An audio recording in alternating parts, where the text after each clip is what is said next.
Pemirsa, Gerakan Satu Indonesia secara resmi mendeklarasikan diri sebagai organisasi masyarakat dan telah mengukuhkan susunan pengurus Dewan Pimpinan Pusat dengan Ketua Umumnya Krisanti Widya.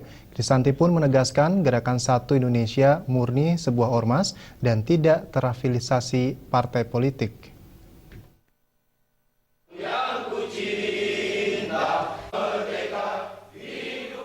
Ormas di tanah air kian bertambah. Kali ini Gerakan Satu Indonesia (GSI) mendeklarasikan diri dan mengukuhkan susunan pengurus Dewan Pimpinan Pusat di Jakarta. GSI dibentuk untuk mengawal sekaligus mewujudkan idealisme kebangsaan yang sesuai dengan nilai-nilai luhur Pancasila dan Undang-Undang Dasar 1945, khususnya pelaksanaan pasal 33. GSI bertekad akan menciptakan kemakmuran bagi seluruh rakyat Indonesia melalui pemberdayaan seluruh potensi sumber daya alam dan manusia secara maksimal. Banyak masyarakat yang menilai bahwa ormas merupakan cikal bakal dari berdirinya partai politik. Namun Ketua Umum GSI Krisanti Widya dengan tegas mengatakan bahwa Gerakan Satu Indonesia murni sebuah ormas dan tidak terafiliasi parpol.